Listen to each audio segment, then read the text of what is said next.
How's it going, people? Welcome back to That Car Vlog channel. If you don't already know, I'm Andy. I'm standing here with a very dirty 2018 Toyota Highlander, and today's video is going to take us around back and underneath because we're going to be installing a hitch on this thing. Now, we've got a road trip planned for later this month, July 2021, and we're going to be pulling a trailer with us, so we have to put a hitch on it. Now, this should go pretty smoothly. I've watched a couple of videos myself, and it looks like a very straightforward. It looks like Toyota designed this thing to just have it added on as a dealer installed option, which makes it so you just buy these parts and bolt them right up. So what I've got here, I've got a Class 4 6,000 pound Draw-Tite hitch with a 2-inch receiver.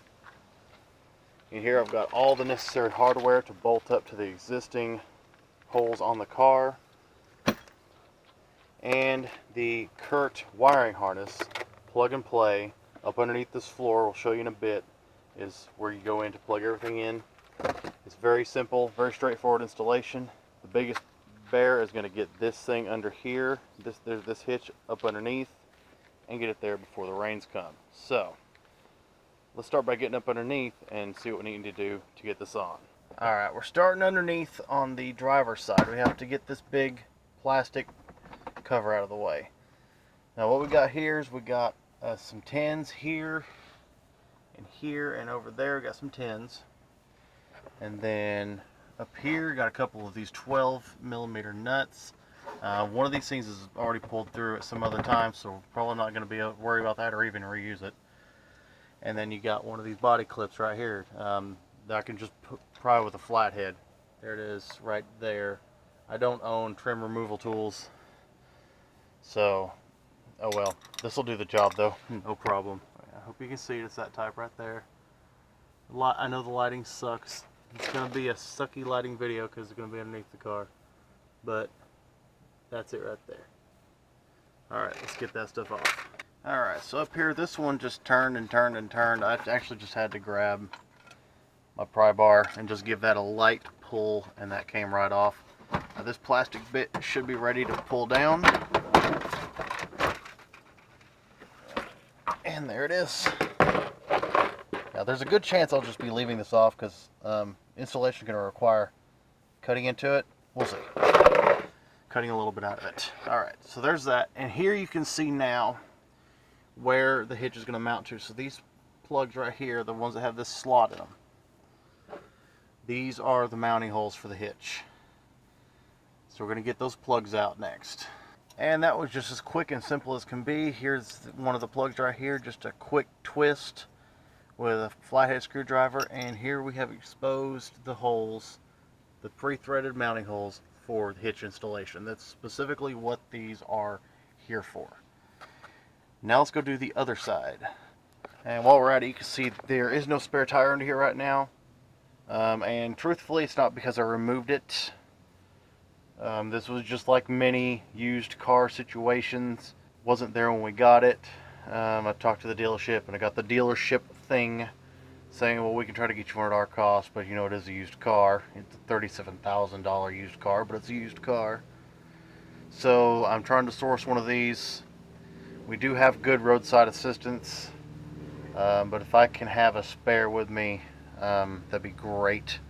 But like I said, if all else fails, we do have good roadside, so you know, we're not completely screwed if something happens, but it would be nice to have a spare.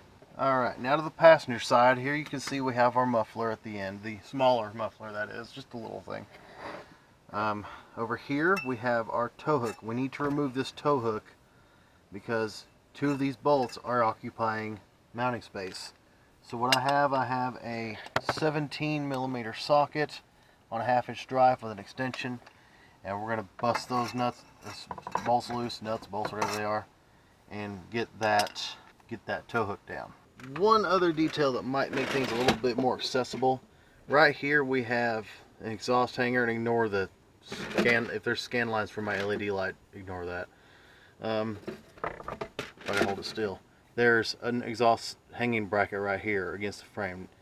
I'm going to drop this so that I can more easily access those big bolts. This muffler is a little bit of a hindrance. Those are 212s, and that should take those right off. All right, now that the tow hook is on the ground, that has been removed from up here. Here we have a 17 and a 10 holding on this little metal plate. This has to come off too. And then I believe that's to hold this piece of plastic on. But we're going to take off these two, take that little metal plate off. All right, and I've got the plate off. Now this end with the small 10 millimeter, it is responsible for holding a little bit of the plastic trim. This is a thin enough plate that I can probably just put it back over the hitch, so we'll probably end up doing that. They never say anything about reinstalling the tow hook.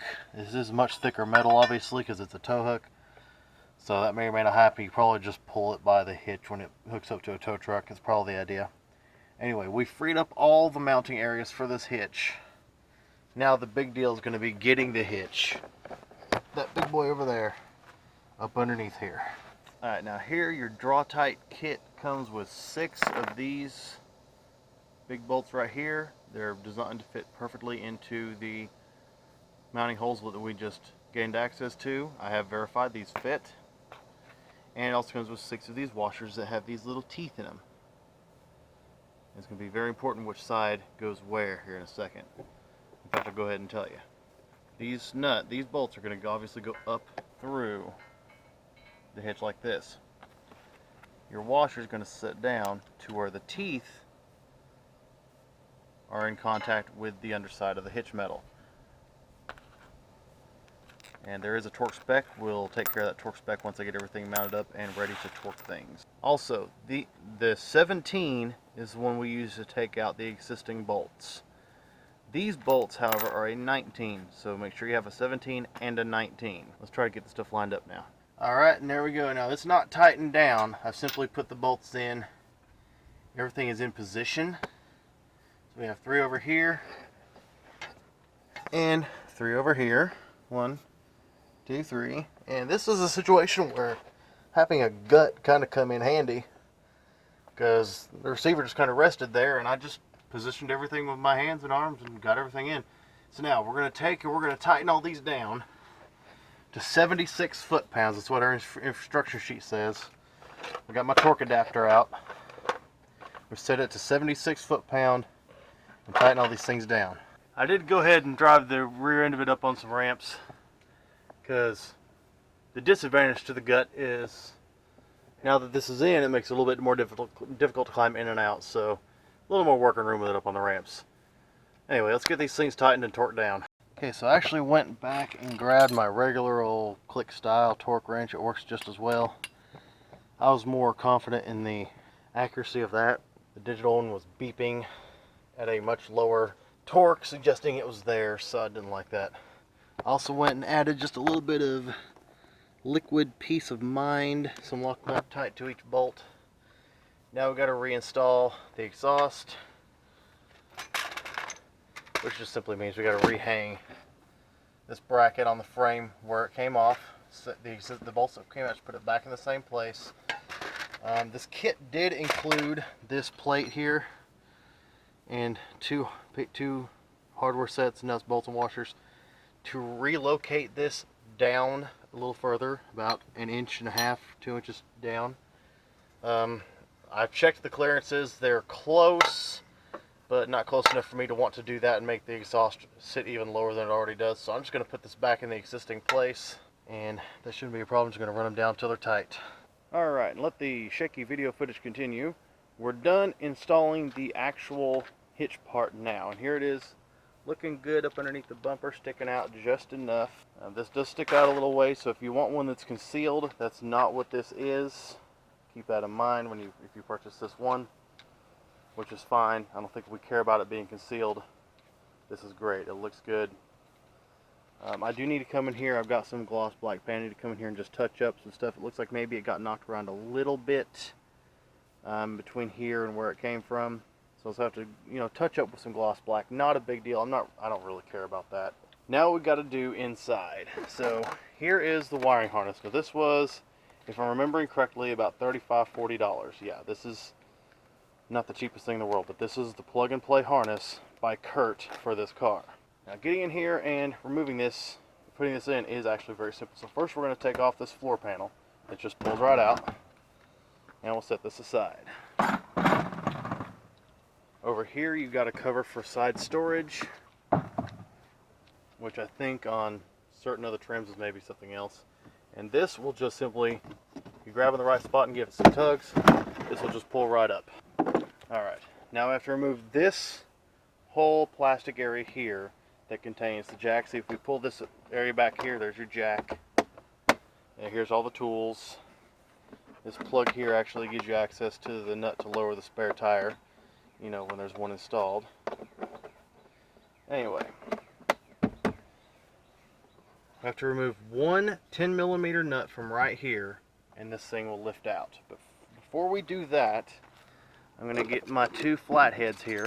And now, before we can remove this plastic bit that the camera's sitting in right now, we got to pull this carpet up.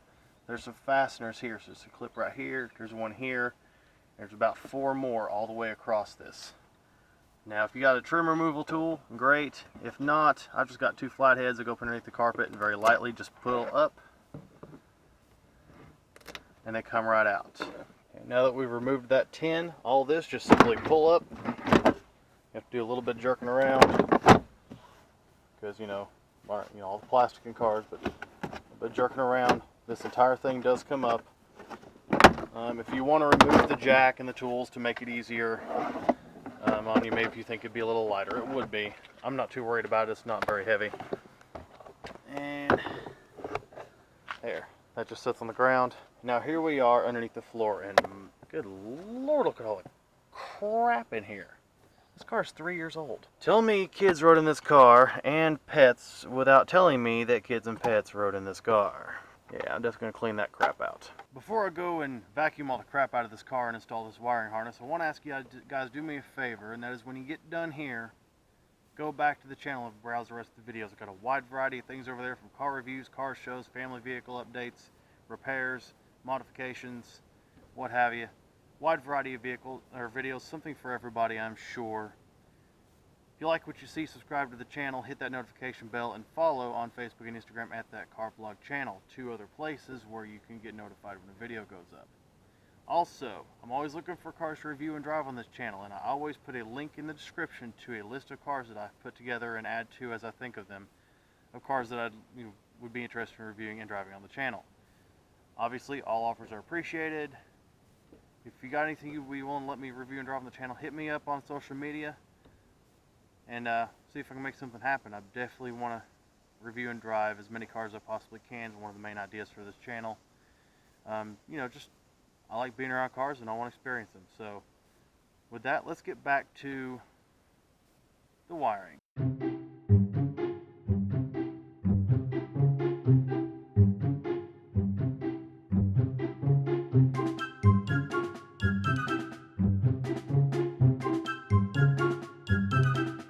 Alright, not perfect, but far better than it was. All kinds of acorns and stuff in here. Anyway, it's not perfect, but it's way better than it was. A lot less garbage.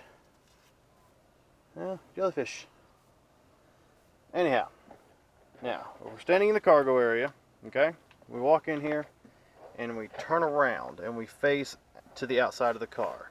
Here is where our wiring connectors are. Alright, so this is the complete wiring kit from Curt for this Highlander. So here we have what I'm assuming is probably the taillight converter.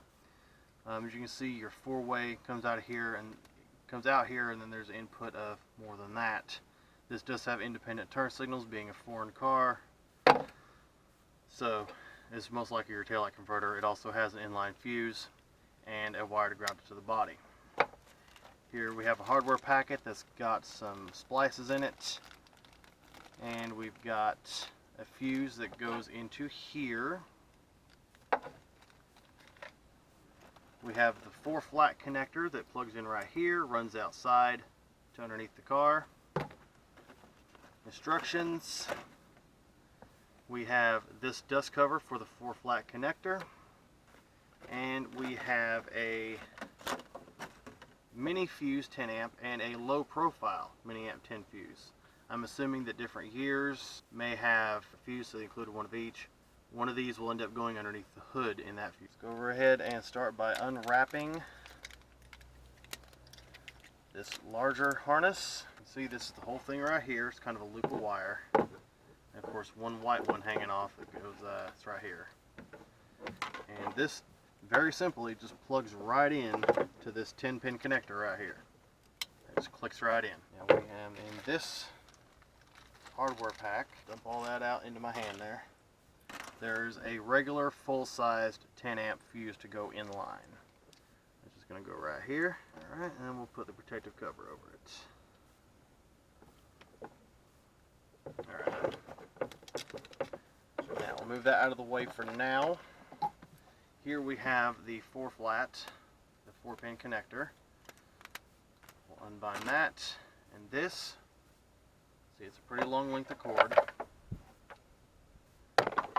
This just plugs into this 4-pin right here. Very simple, no splicing required. It came with some wire splices, but I'm not going to have to use those, I'm pretty sure. Now, this does come with one self-tapping screw for grounding this white wire to the body of the car. So I'll go get my drill and the appropriate size bit, and we'll tap this in. We'll just put it somewhere right along here, somewhere just in the body. Very short self-tapper, and it'll take care of that. Okay, so I'm actually going to take the whole larger harness and going to pull it this way, and we're going to zip tie it onto the existing wiring limb here in a minute. Now this is a 1/4 inch hex head self-tapper.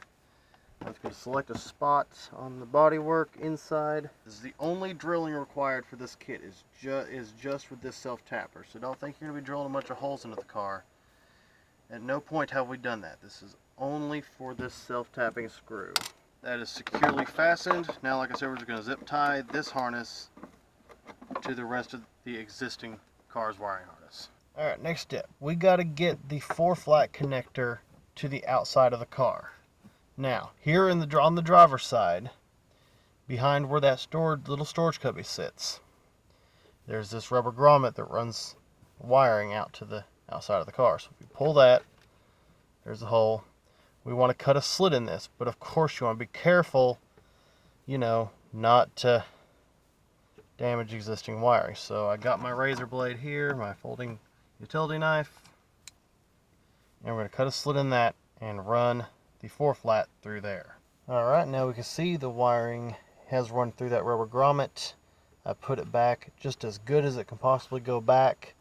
If I can find some silicone or something, I might go ahead and close that crack up just to make sure it's just absolutely as watertight as it can be.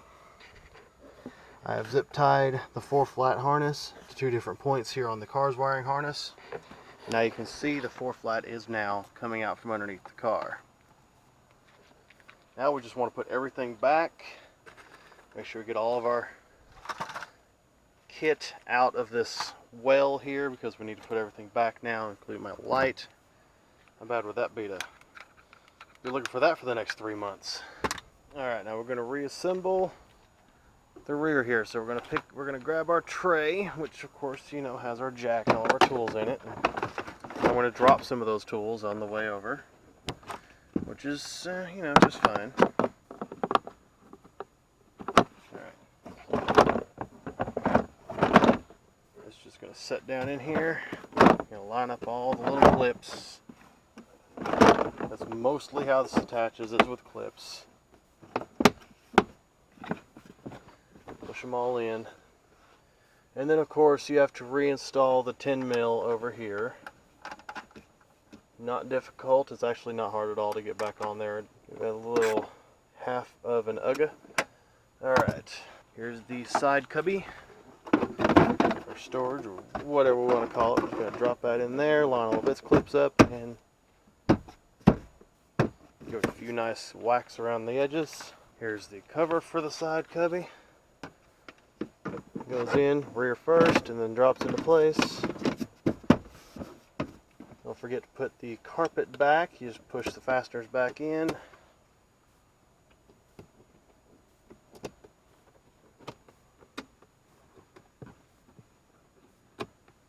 And then the large cover.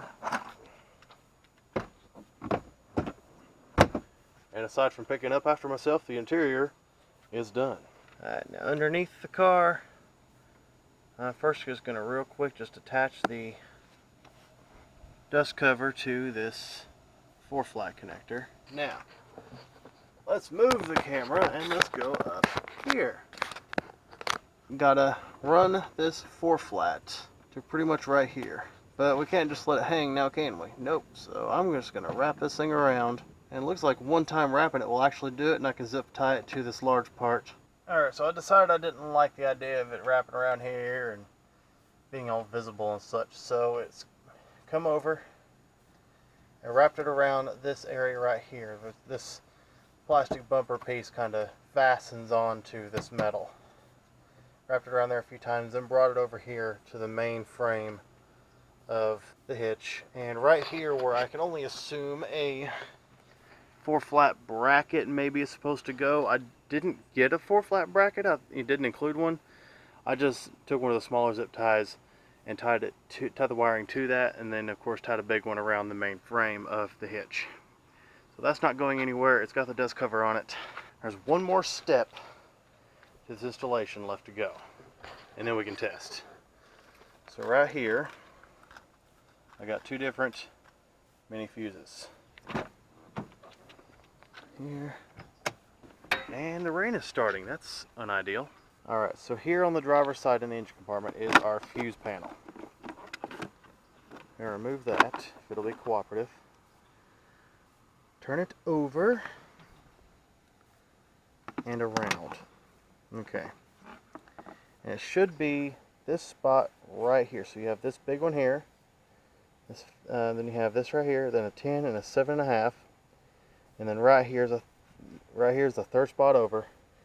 If you look on the underside of the cover, this says towing. It's a 30 amp fuse.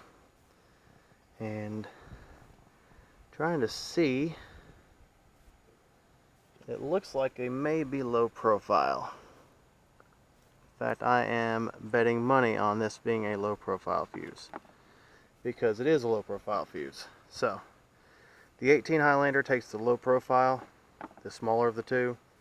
They include one of each just in case you do have another fuse to use. So plug this included 10 amperage into here. Although that says a 30, so I'm not entirely sure why. But we're going to put the included fuse in because I don't have any others. And if it blows, we'll do a 30. It says it's a 30. Of course, that might be if you have like a break or something like that. Alright, simple as that. Let's reinstall the cover. Alright, we're going to test the wiring real quick. Even though it's plug and play, I still want to test it. I've got my test light here, my clamp hooked to the ground terminal, and we're going to test the tail lights. So if you turn the turn signal switch, turn the headlights on.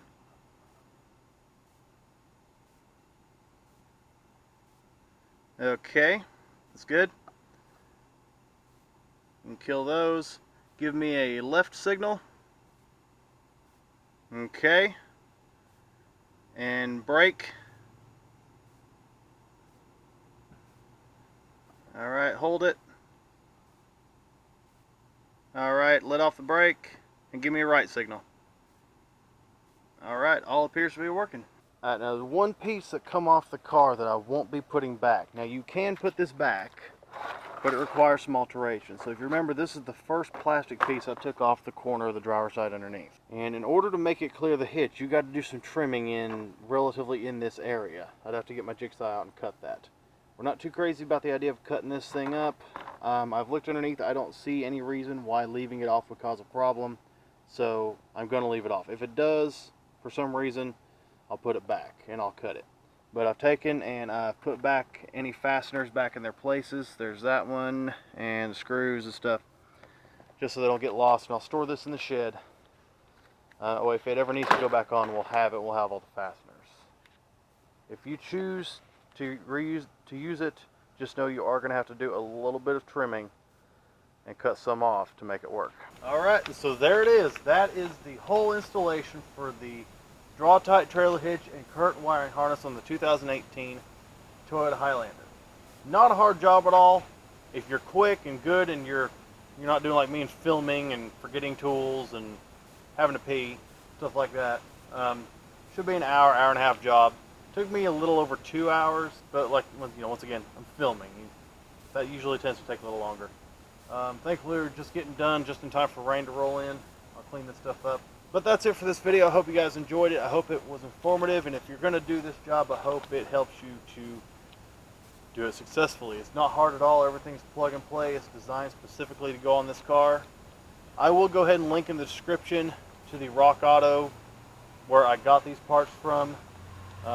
With shipping and tax, and I had a 5% discount that I was able to apply. It was about $245 for all of this and a couple hours of my time. U-Haul was going to do it for almost $350 out the door, and the dealer wanted like $1,100 or $1,300. Absolutely ridiculous.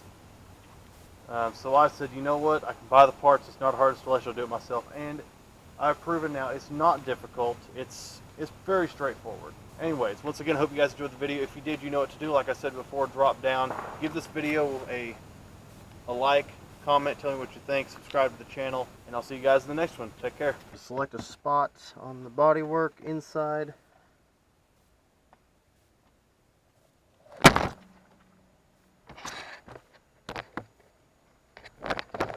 We can cut that.